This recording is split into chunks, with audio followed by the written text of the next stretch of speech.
Hello, this is Darrell Castle with today's podcast. Today is Friday, July 26, 2013. Today we are talking about statements made recently by two leading members of government, U.S. Senator Lindsey Graham of South Carolina and Governor Chris Christie from New Jersey. Their statements are important and reflect on our society today, and so they are worth talking about. Senator Graham, speaking to a cheering audience, as it was described, at a meeting of the Christians United for Israel organization, said, quote, "If nothing changes in Iran, come September, October, I will present a resolution that will authorize the use of military force to prevent Iran from developing a nuclear bomb." Mr. Graham, Senator Graham here, advocating, says he will bring a resolution before the Senate, a resolution that will get the Senate's endorsement on going to war with Iran, a country that, as far as we know, has not harmed us in any way and is not a direct strategic threat to the United States. Senator Lindsey Graham, Warhawk, blusterer, advocate of preemptive war against a nation that has not harmed us, and against a nation that just elected a more moderate president, Hassan Rouhani, who is supposed to take office in August and who has said he wants friendlier relations with the United States. It seems like the wrong time for this kind of bluster, the wrong time to be padding his 2014 re-election resume with a get tough on Iran, get tough on terrorism, and be in support of Israel.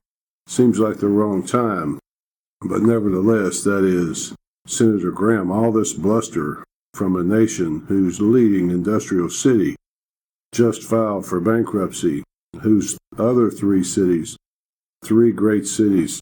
Detroit has a $3.5 billion unfunded pension liability, but Los Angeles, $9.4 billion, Chicago, $19 billion. Our city's crumbling, our infrastructure in trouble, and yet we bluster. We stagger under the debt loads, but we bluster and threaten the world and say, we will go to war with you if you do not do what we want. Shouldn't we re-examine these positions, folks? How did we happen to get in this shape? Shouldn't we take a look at that? As George Orwell said, is it perpetual war for perpetual peace? Some people seem to like it, though. As they say, Governor Chris Christie of New Jersey, he likes it. He's a friend of President Obama, and he is a friend of perpetual war. He is a friend, a great friend, an admirer of the warfare surveillance state. Governor Christie said recently at a forum of Republican governors held in Aspen, Colorado, that libertarians, at least, quote, "the strain that's going through the parties right now is dangerous."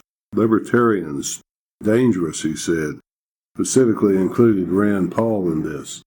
Christie, speaking at the governor's forum, as I said, brought up the usual suspects, primarily 9/11. Sit across from the victims' families, he said, and so forth, usually that one, and see if it's not worth destroying the privacy and freedom of every American, and indeed every person on earth, as if that attack justifies all those things.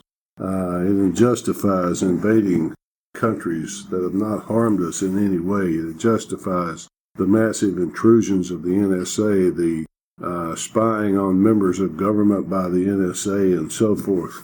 Christie went on to praise President Bush and President Obama's policies on anti-terrorism and security, and he made another statement that confirmed something that I've suspected for some time, but here it is, quote, "President Obama has done nothing to change the policies of the Bush administration and the war on terrorism, and I mean practically nothing."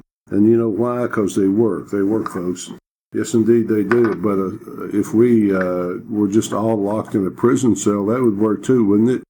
I mean, how could we be terrorists if we were locked up in some supermax prison? Well, you can see how ridiculous that is. But nevertheless, Governor Christie says, they work. Well, actually, President Obama has changed a few things. He has changed a few things from the way Bush did business. For example, the fall of Egypt, attack on Libya, the fall of the Benghazi embassy, interference in the Syrian civil war, prosecution of Bradley Manning, pursuit of Edward Snowden around the world, saying he would close Guantanamo, then not doing it at a cost of $500 million per year, pulling out of Iraq and starting the pullback from Afghanistan. These policies, all slightly different from the Bush years, but yes, they are the same. It's hard to tell the difference. Oh, they look different.